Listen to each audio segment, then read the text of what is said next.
پارہ نمبر 1 سورہ البقرہ آیت نمبر 44۔ اعوذ باللہ من الشیطان الرجیم، بسم اللہ الرحمن الرحیم۔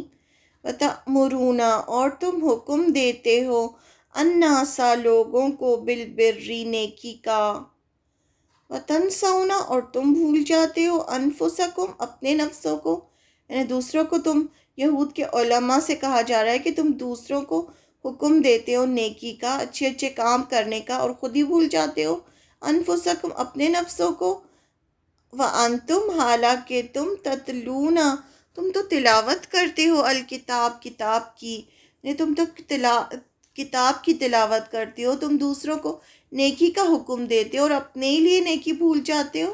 افلا پھر کیا نہیں، تعقلون تم عقل سے کام لیتے۔ اس طرح سے اللہ تعالیٰ ان سے بات کر رہے ہیں۔ تم دوسروں کو تو نیکی کا راستہ اختیار کرنے کے لیے کہتے ہو، مگر اپنے آپ کو بھول جاتے ہو، حالانکہ تم کتاب کی تلاوت کرتے ہو۔ کیا تم عقل سے بالکل بھی کام نہیں لیتے؟ enjoin you البر، بر کا مطلب ہوتا ہے نیکی، piety and righteousness and each and every act of obedience to Allah۔ کوئی بھی نیکی کا کام جو ہوتا ہے وہ بر کہلاتا ہے۔ کوئی بھی نیکی، رائٹیس ڈیڈز جو ہوتے ہیں، جو بھی ہم اللہ کی خوشی کے لیے کرتے ہیں، وہ سب بر کہلاتے ہیں۔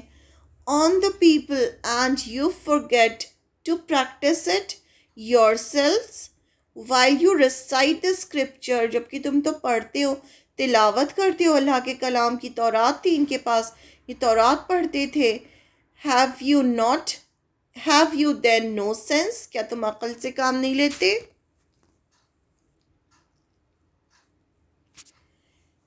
کیا تم لوگوں کو نیکی کرنے کا حکم دیتے ہو اور خود بھول جاتے ہو؟ جن کے علماء تھے، تورات جو تھی وہ ان کے علماء کو پتہ تھی۔ جیسے آج بھی دیکھیں مسلمانوں میں ہر ایک قرآن نہیں جانتا، نہ قرآن جاننے کی کوشش کرتا۔ کہتے ہیں کہ بس جو مولوی ہیں، جو عالم ہیں، بس وہی پڑھ لیں، ہمارے لیے تو نہیں ہے، اور جا کے بس ان سے مسئلے پوچھتے ہیں۔ اسی طرح سے یہود میں بھی یہی تھا۔ جو یہود کے علماء تھے ان کو تورات آتی تھی، اور جو عام لوگ تھے ان کو تورات نہیں آتی تھی۔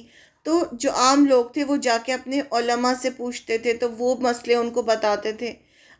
تورات جو تھی بہت زیادہ عام نہیں تھی لوگوں میں، جیسے آج قرآن بہت زیادہ عام نہیں ہے، اور کوئی پڑھنے کی کوشش بھی نہیں کرتا، جبکہ قرآن تو ہم سب کو پڑھنا ہے، کیونکہ قرآن ہمارا سلیبس ہے۔ بنا سلیبس پڑھے ہم کیسے ایگزام دے رہے ہیں؟ بنا سلیبس پڑھے جو ایگزام دیتا ہے پھر اس کا کیا ہوتا ہے؟ تو اسی طرح ہمارے ساتھ بھی وہی ہوتا ہے، ہم بنا سلیبس پڑھے اپنے دنیا کا جو ایگزام ہے وہ دے رہے ہیں، تو اس لیے ہم پریشان بھی ہوتے ہیں، غلط جواب لکھتے ہیں، اور پھر ان سب کا نتیجہ ہمیں قیامت کے دن پتہ چلے گا کہ ہم نے کیا ایگزام لکھا اور کیا ہمیں رزلٹ ملا۔ تو یہاں پر فرمایا جا رہا ہے کہ کیا تم لوگوں کو تم نیکی کا حکم دیتے ہو، یعنی جب تمہارے پاس لوگ آتے ہیں تو تم ان سے کہتے ہو کہ ہاں نیکی کرو، سب اچھے اچھے کام کرو، اور تم خود ہی نہیں کر رہے ہو، یعنی تم خود آپ صلی اللہ علیہ وسلم کو جھٹلا رہے ہو۔ جو چیز جو تم جان رہے ہو اچھے سے، تمہیں تو پتہ ہے، یعنی تم تو اپنی کتابوں کی تلاوت کرتے ہو، اور تمہاری کتابوں میں صاف صاف لکھا ہے کہ یہ آخری پیغمبر میں یہ نشانیاں آئیں گی، اور تم تو سمجھ بھی گئے ہو، تم پہچان گئے ہو کہ وہی پیغمبر ہیں، تو تم اپنے لیے تو نیکی کو بھول جاتے ہو۔ کیا تم عقل سے کام نہیں لیتے؟ کیوں تمہیں یہ بات سمجھ میں نہیں آ رہی ہے؟ یعنی یہودیوں کے علماء کو جھنجھوڑا جا رہا ہے کہ تم دوسروں سے کہتے ہو کہ سچ بولو، نیکی کرو، اور خود ہی بھول جاتے ہو، جبکہ تم تو کتاب پڑھتے ہو، یعنی تورات ہے تمہارے پاس، تم وہ سب پڑھتے ہو، پھر تم جھوٹ بول رہے ہو کہ آپ صلی اللہ علیہ وسلم وہ آخری پیغمبر نہیں ہے، کیونکہ جانتے بوجھتے جھوٹ بول رہے تھے، تو اس لیے ان کو جھنجھوڑا جا رہا ہے۔ ان کو اب دیکھیں ایک ایک آیت جو ہے وہ کس طرح سے اللہ تعالیٰ ان سے بات کر رہے ہیں۔